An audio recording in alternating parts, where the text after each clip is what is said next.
Happy to everybody that's listening to the sound of my voice. You know you're listening to, right? I am the Telisa Franklin of WAB in the Trend, the Telisa Franklin Show, right here on FM 104, AM 1240, WAB in the Trend. Listen, today's show, y'all, I am always excited. I tell you, when we trending the music, y'all know we give you the best music, right? We trending the culture and the conversations, and today is another powerful community conversation that is going to ignite more change in our city, because I am super excited to have a true change agent on with me on the day. So let me tell you what, this amazing young man, everybody knows him as the Reverend, the pastor, all that good stuff, y'all. But more than anything, he's a servant that loves to serve God's people. Thurston S. Smith. He's a community organizer, an educator, a civic activist, over 25 years in the health and human services industry. He's a retiree from the U.S. Veterans Health Administration.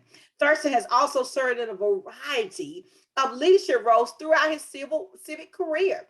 He's a licensed counselor, certified coach, mentor, clinical supervisor, and has earned national certifications in counseling. That's big, y'all. He's a former member of the Shelby County Commission Community for Health Advisory Committee. He's a Shelby County Juvenile Justice Consortium, Shelby County Opioid Task Force, and he also served on the Charleston Dorcas's Mental Health Board. Will you welcome with you my friend, your friend, Memphis friend, the one, the only, Thurston Smith. Hello there, my brother. How are you?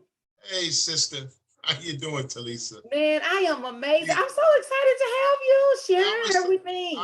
I'm excited to be here. I cannot tell you the last time I've heard a more enthusiastic monologue from a radio host. I mean, I was also a former radio host myself, and we didn't have a monologue as enthusiastic and as energetic as yours. You know what? What you see is what you get, baby. I am, you know what? Many times on all of my shows, I always tell people, learn to be the best you that you can be, because everybody else is already taken, right? So I learned how to be me. I'm just hype. I love people, and I love getting out great information. And you are one of these ones that we need to continue to sound the trumpet loud of all the things that you're doing. And so I know people that are watching us can see your background, but many people that are listening and riding down the road on FM 104, AM 1240, jamming to us and listen to us. But y'all, I'm telling y'all, we're in the Zoom room, right? And Thurston has his most coolest background yet. Because if anybody know me, I'm all about racial reconciliation and making sure all people get recognized. So Thurston, talk about this background first. I need people to understand all these different shades of hands that I'm seeing. Tell us about the inspiration of this background behind you. Well, again, thanks for having me, Talisa. So I'm involved with a variety of organizations. So one of the things that I try to do is to be conscientious and thoughtful about the environment I'm going to be in. So like the discussion I had with you earlier before the show actually started airing, I was battling a little bit this morning about which background that I was going to use somewhat to be in line and conducive with our conversation. But my conversation with you today is going to span through several domains. So I just finally said, let me just lock this down. So I picked this one.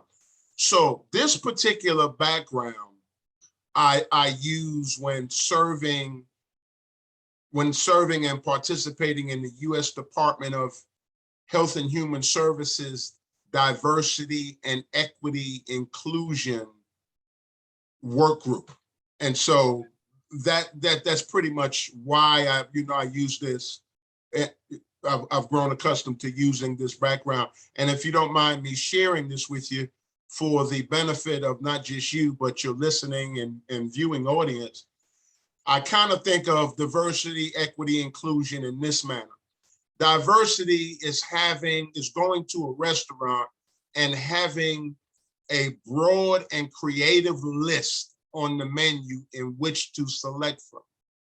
Equity is you or I get to pick anything on the menu because they're all equal in value. and inclusion as you and I, Telisa, get to invite anybody who we want to come dine with us. How about that?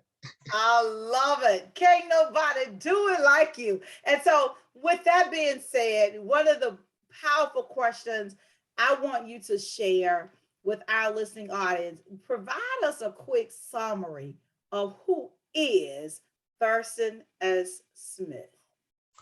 All right. Okay. I'll start with the most important part first. I'm a man of God. I love God. I am an associate minister at New Salem Missionary Baptist Church, the church where the spirit meets the soul, under the leadership, direction, and tutelage of the Honorable. And this man is entitled to that title, the Honorable Dr. Frank E. Ray Sr. I am married. My wife works at St. Jude's Children's Research Hospital. I was brought to Memphis, Tennessee on a federal promotion. Nearly 15 years, about approximately 14 years and 6 months. This August will make 15 years that I've been in the city of Memphis. But I was brought to Memphis, Tennessee in August of 2008 on a federal promotion to supervise the mental health program, well, specifically the drug treatment program at the Memphis VA, which is up under the mental health department, which rightfully it should be, because when you're talking about substance abuse, that falls under the category of mental health. So I've been working in the behavioral health field, and when I speak about behavioral health, I'm talking about mental health, substance abuse, child and youth services, family services, and even to some degree criminal justice counseling for approximately 30 years. My career in health and human services, in the health and human services industry, and public service, all aspects of my career, ministry, federal service, military service, public civic service, volunteerism, all began for me in South Carolina. And so that's a little bit about my background. I've got a son that is an E7 in the United States Air Force. I've got a daughter that just got out of her, completed her service obligation with the U.S. Navy. And so I also enlisted as a reservist in the South Carolina Army National Guard in, what year was that? I don't even remember. I think that was maybe 1980 something. I think that was in March of 1981. Attained the rank of sergeant, served as a reservist for 16 years, was honorably discharged, so on and so forth. I also currently serve as the veteran service officer for the American Legion Post 1 here in Memphis, Tennessee. So that's a little bit about my military background.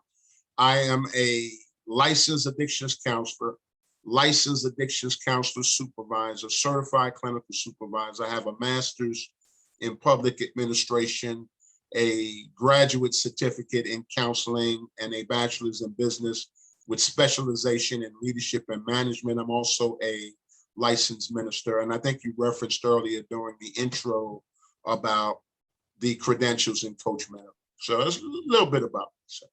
Well, I tell you, you are definitely that agent of change we need in this season. And so I know that you are a part of an amazing consulting group called Paramount Consulting Group, LPLLC. So what do they do? You're a part of this amazing organization. Kind of talk about the consulting group.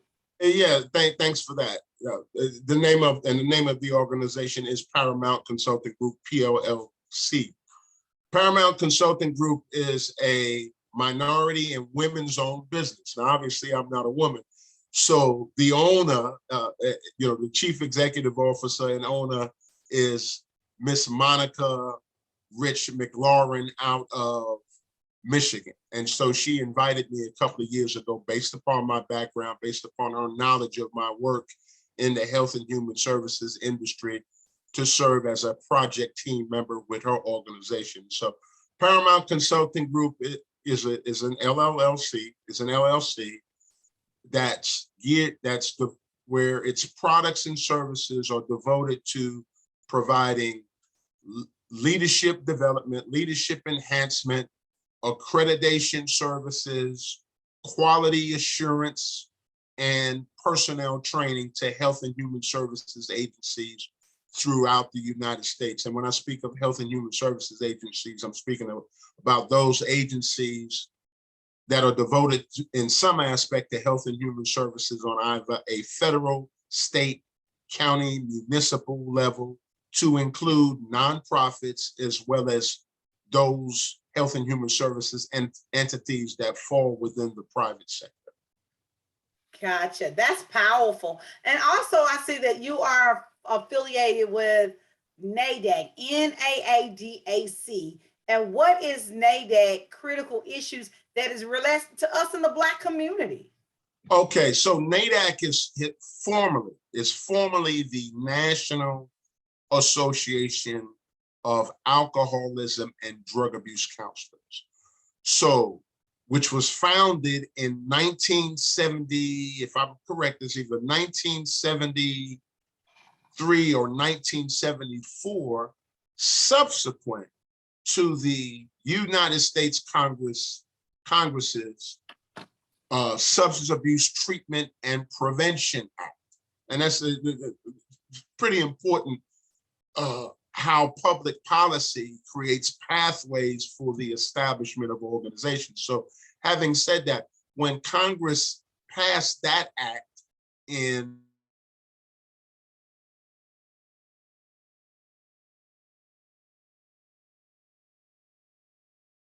Department of Health Services, Substance Abuse and Mental Health Services Administration gave birth to the U.S. Department of Health and Human Services National Institute on Alcohol Abuse and Alcoholism, and also gave birth to the U.S. Department of Health and Human Services National Institute on Drug Abuse. These are all organizations of these are all divisions, of the U.S. Department of Health and Human Services that operate with under multi-billion-dollar budgets. And so Wow. NAADAC was established then as a nonprofit in Washington, D.C. We're still in Washington, D.C. But NAADAC was established then to be a training organization for training and developing counselors to work in the behavioral health field. Since NAADAC has now grown exponentially, NAADAC has members outside of the United States. So now it's NAADAC is a word, and it's NAADAC, the Association for Addiction Professionals. So our organization is made up of counselors, social workers, licensed and certified addictions counselors, nurses, and doctors, all of whom are devoted at some level to either providing treatment, prevention, intervention services, and even education in the field of behavioral health, which is inclusive of substance abuse and mental health issues. And so the critical issues in the Black Community Committee was established approximately 19 or 20 months ago to address the myriad of problems that we are experiencing, not just within the African American community, but issues that are directly impacting the ability of individuals to seek treatment. And so that was the birth of the NAADAC Critical Issues in the Black Community, in which obviously I'm a member. You know, I tell you, I love the fact that we have somebody that loves the Lord, that knows God for himself, but sits on these boards and sit at these tables, that understands what the needs are for our people. So thank you for all that you already do. I want to say that in advance, but also I know that you are part of the Tennessee Community Resource Board of the Tennessee Department of Corrections. Kind of tell us what that is, because I know that you all that's listening to FM 104 AM 1240, y'all getting all this goody today, baby, from Thurston S. Smith. So talk about the Tennessee Community Resource Board for the Tennessee Department of Corrections. Right, the Tennessee Community Resource Board was established, and actually, because I don't have it memorized, I actually wrote this down. The Tennessee Community Resource Board for the Tennessee Department of Corrections was established pursuant to Tennessee Legislative Code 51-10-105, just to be exact. It is an advisory board comprised of 17 members of the public, whom are appointed jointly by the commissioner of the Tennessee Department of Corrections and the chairman of the Tennessee Board of Parole, with the exception of two members. The Tennessee House of Representatives Speaker of the House appoints one member from the House, and then the Tennessee Senate also appoints one member of the Senate to serve. And actually, State Senator Brenda Gilmore from Nashville serves on our board, and Democrat, and Tennessee Representative Michael Curcio, Republican, serves on our board, and he's appointed from the House. I was nominated to serve in this role 5 years ago by then Tennessee State Senator Lee Harris. Obviously, we know Lee Harris is now absolutely. I love the mayor. I love him. Right. So that's who appointed me. And so the mission and role and responsibilities of the Tennessee Community Resource Board is to assist the Tennessee Department of Corrections and the Tennessee Parole Division with growing and managing its volunteer service programs to assist individuals that are currently in the system, assist individuals that have been released in the community, as well as assist individuals during their re-entry process.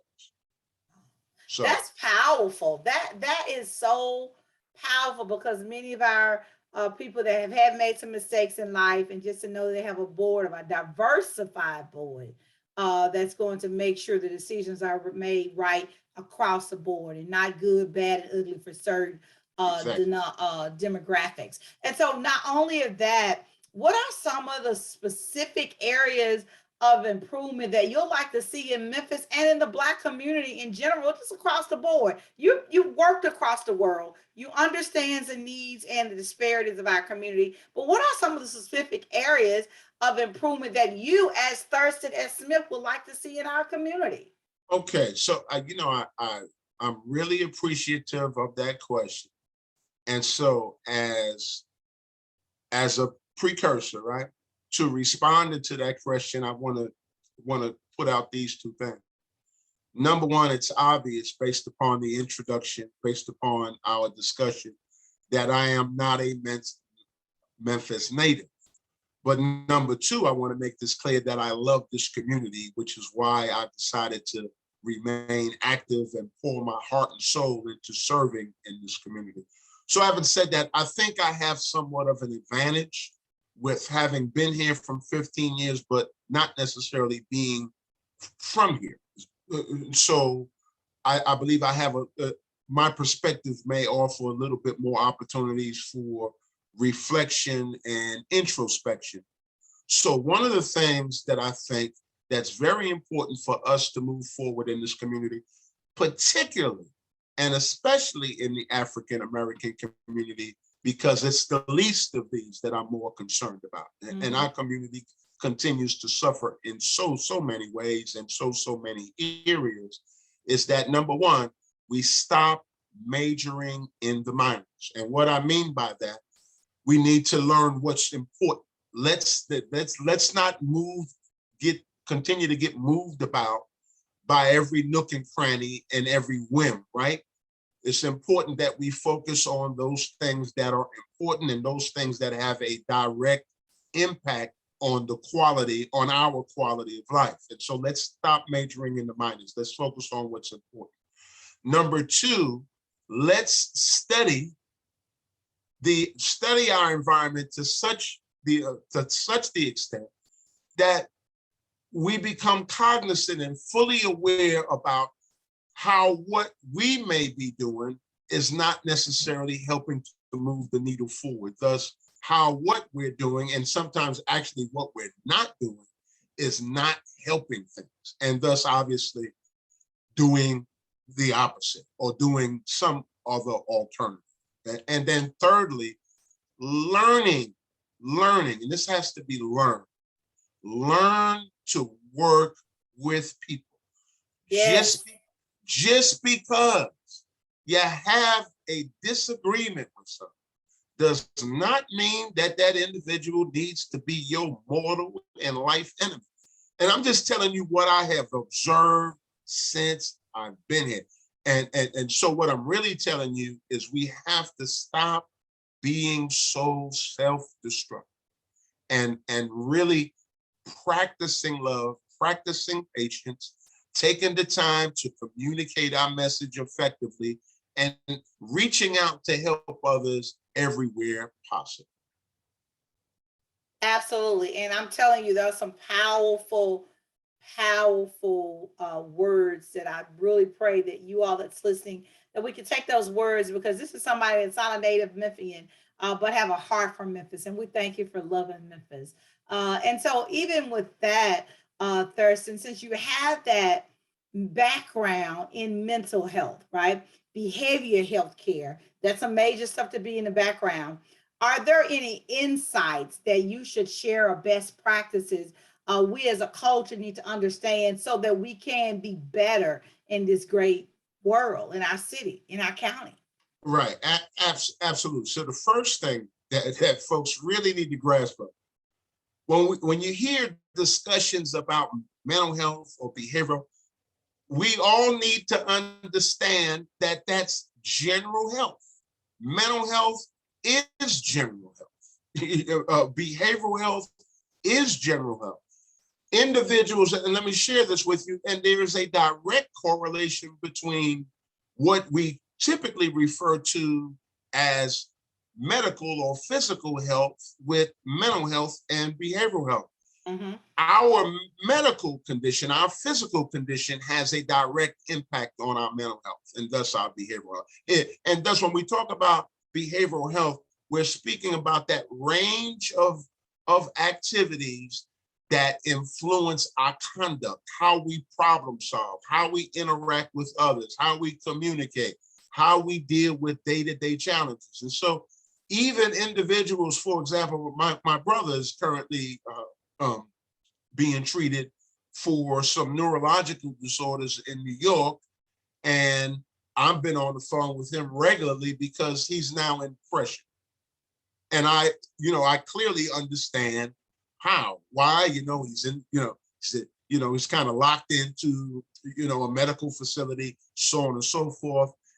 He's grieving the loss of being able to be mobile and ambulatory. He can't move around the way he's accustomed. So that, and it wasn't even on purpose. This has just come out naturally for me to share that about my brother.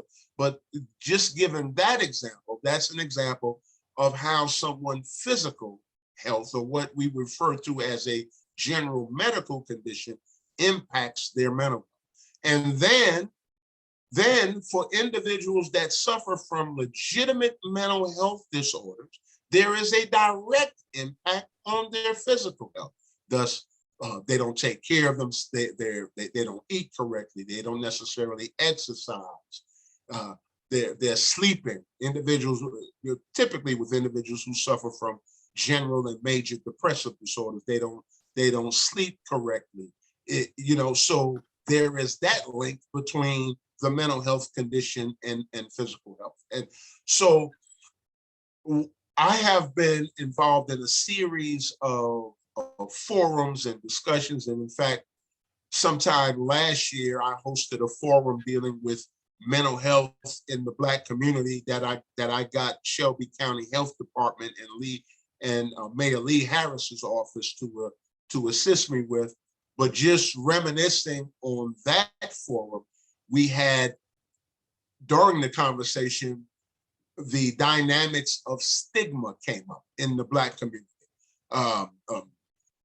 because it's evident that particularly in the Black community, we don't have ongoing discussions about mental health problems. And part of that based upon my knowledge and experience of the subject, is directly related to stigma. Thus, people not being comfortable with it. Folks don't want to be labeled as having, a mental health disorder and that kind of thing. And here's the reality. There's not one of us that walks, right? Not one of us that's living that at some point in our lives was not diagnosable if we knew what was going on for some type of mental health condition. So all of us have experienced intense anxiety and worry. Well, I think most of us. And so when individuals are experiencing that, it throws them off. That's number one.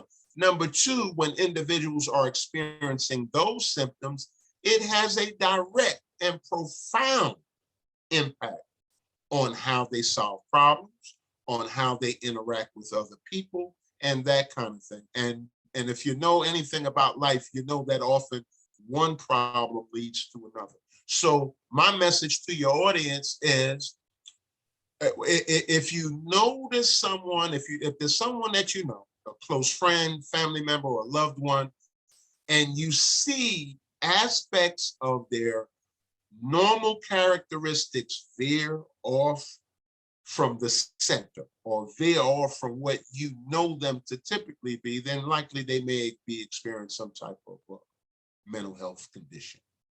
Preach, preacher, you done preach to us, honey, because you're helping us, because there is a stigma in our community about mental health. And I know just this past week, we did a whole mental health awareness. I'm a big advocate, ambassador for mental health, because I think too many times in our community, we don't want to address it. And we need to address it. We can't keep sweeping it on the rug, because now the knot in the rug is buckled. Now we're tripping over the knot. Let's address this, distress it. I love it. So Thurston S. Smith, as a minister, the right reverend,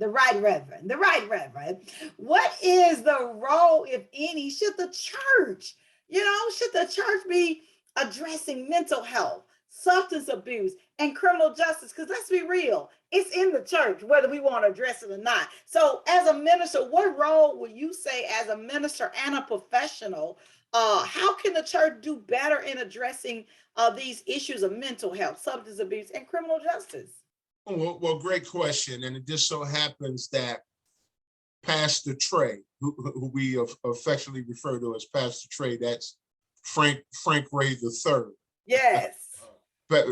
Passed at New Salem, and Dr. Ray is his granddaddy.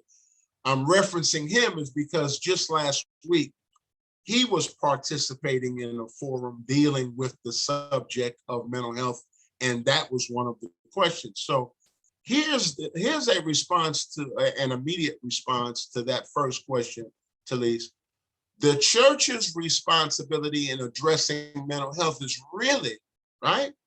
really no different than any other facet of society.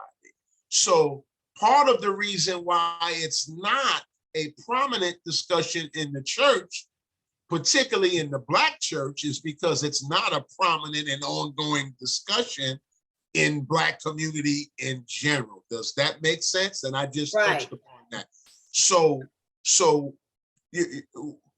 part of the problem that we're dealing with now, and when we're talking about these myriad of issues that we're dealing with in the Black community, particularly mental health, is many of us have not grown uncomfortable enough being uncomfortable, right? When the misery outweighs the pleasure, right? That's normally when change occurs. And so I'm sick and tired of being sick and tired. You're sick and tired of being sick and tired. We need to have a discussion about it, despite how uncomfortable we may be. One of the things that I've been talking about in a host of forums, and I do not mean to step on any toes about this, is that when individuals in the church are suffering from high blood pressure, hypertension, glaucoma, cardiopulmonary problems, which are heart problems, lung problems, hepatitis C, gout, diabetes, or any other medical condition, and they go to a member of the clergy, the member of the clergy generally will do two things. Number one, they'll have prayer with that. And then number two, that pastor, reverend, or minister will normally say, now go to the doctor, but not with mental health. Mm-hmm. Somehow, many members of the clergy, and I'm not speaking about those that are well trained in mental health conditions and behavioral health disorders, but more times than a little bit, most members of the clergy, and I don't know why, but most members of the clergy think that they're fully qualified to address individuals suffering from those conditions. I'm here to tell you, even with my credentials in counseling, I am constantly in study, which is no different than, and I am a licensed minister. I'm not ordained yet. I was told that was coming, but even as a minister, we are told just because we give you this credential don't mean that you have reached attainment. You need to still stay in the word. You must still study. So I'm using that as an example with my credentials in counseling. I'm even published, in counseling. It makes me wonder where members of the faith community think that they have permission to address the clinical disorders of individuals suffering from mental health conditions. So I'm using that, and I say that very gingerly, to encourage my brothers and sisters in the faith to get more training in that area. You can do more damage by saying the wrong thing and giving the wrong direction to individuals suffering from those disorders, simply because you're not necessarily equipped with the right skills, the right resources, and the right information to guide them properly. And I hope that makes sense. So we all need to recognize the limitations of our skills. By all means, have prayer.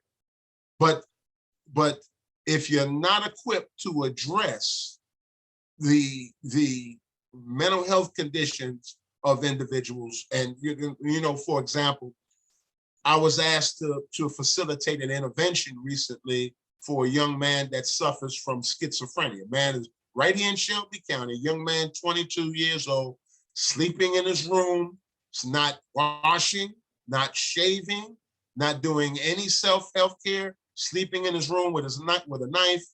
Family is scared to death.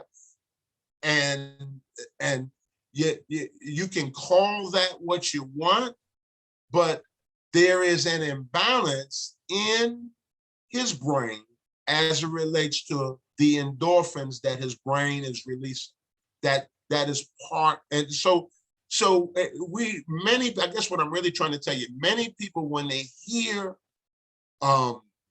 discussions or comments about individuals suffering with mental health conditions, people seem to think that folks are acting crazy because they choose to. No. These people are literally unhealthy and are that way because of chemical imbalances in their brain. And when we must really, if you buy into that diabetes is a legitimate disease, if you buy the concept, in fact, that hypertension is a legitimate disease, glaucoma, which I've had, is a legitimate disease caused by legitimate conditions, then the general public needs to wrap around, get their head wrapped around, and understand that individuals that suffer from mental health, they also suffer from a legitimate disease.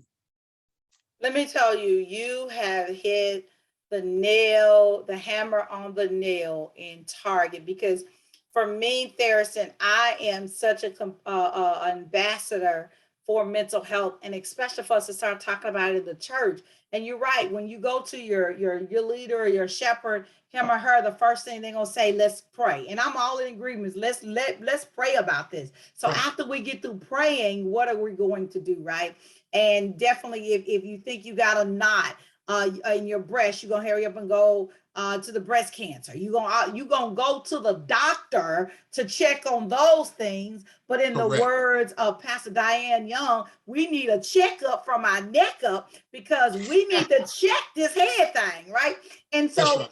with that being said, I am glad that you were able to articulate and address that issue in a way that pastors and leaders, when your people calling you, yes, we're going to pray, but you know that something is all right, go ahead and suggest that they go see a therapist, see a psychiatrist, because something is in chemical imbalance that make you take a pill every day to make them feel normal. So you won't be in your own home or your own church and don't know when little Johnny or little Sally is going to have an outbreak and then want to shoot the whole building up. Because let's think about it.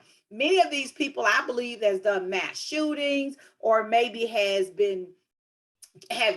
committed suicide because somebody saw the issues that was going on in their life but was afraid to address those issues, right? Afraid to pull them to a side and say, hey, I think something's not right, let me help you, you should trust me enough to let me help you. And many pastors, people trust you enough, and now it's up to you and say, let me help them. Right. And if there's something you don't mind me adding, Absolutely, go forth. there was a recent conversation that I had walked into about a month and a half ago at my church regarding one of the parishioners was speaking to one of the other ministers, and just so happened that this minister is also has a background in professional counseling, and the thing came up about the young lady was talking about how people were forming opinions about her and were quick to tell her to do this and do that. So let me share this with you. This is very, very important.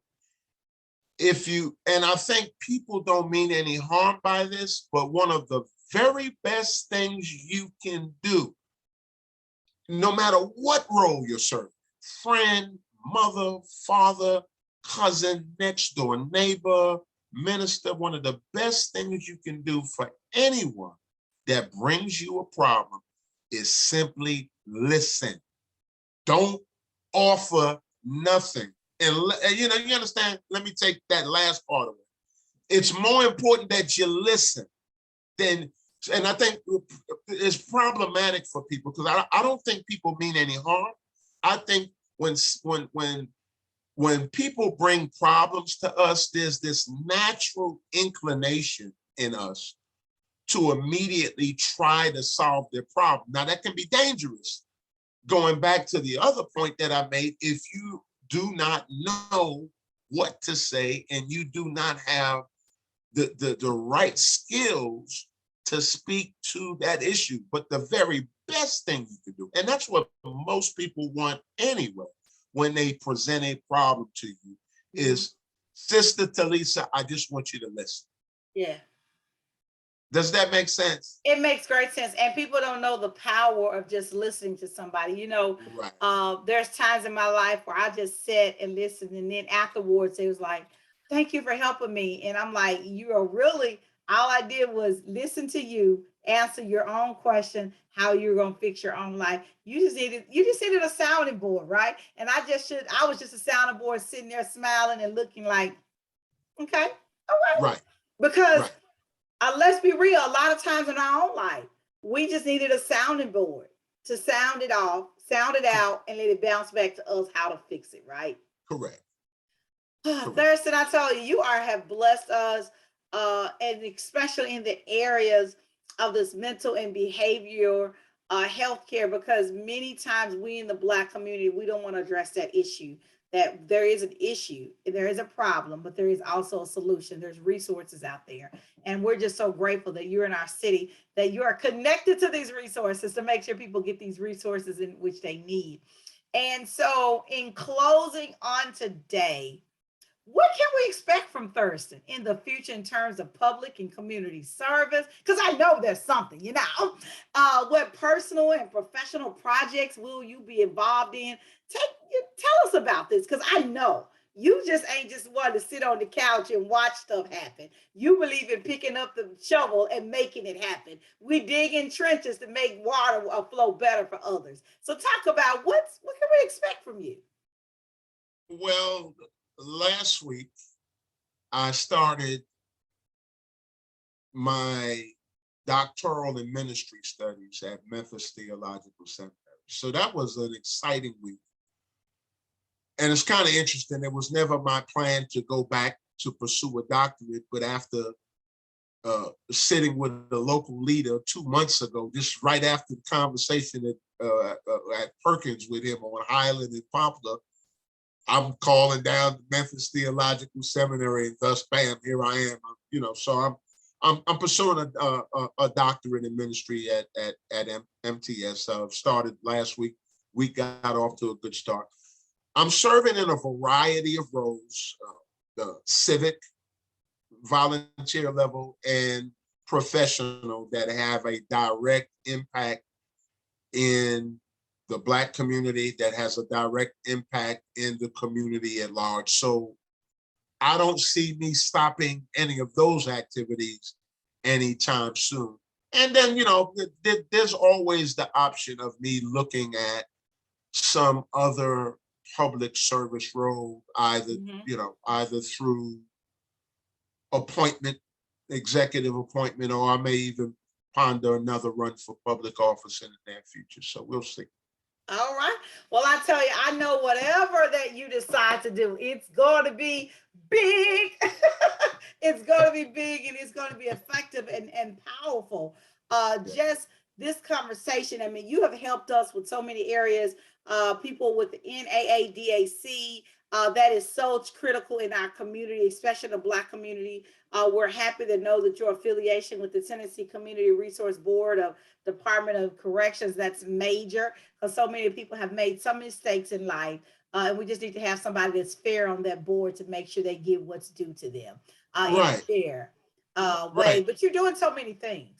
Yeah, and if you don't mind me sharing, and I think I actually missed the opportunity to share this earlier, I've been asked to moderate a dynamic panel of professionals, and all of these professionals come from across the country on Thursday, February 24th. And the subject is going to be conversations about criminal justice reform and advocacy and activism. And so for individuals that may be interested in attending this forum and viewing this forum online and through Zoom, I would encourage them to go to my Facebook page. I put up an announcement about it yesterday evening, or going to www.naadac.org. That's www.naadac.org.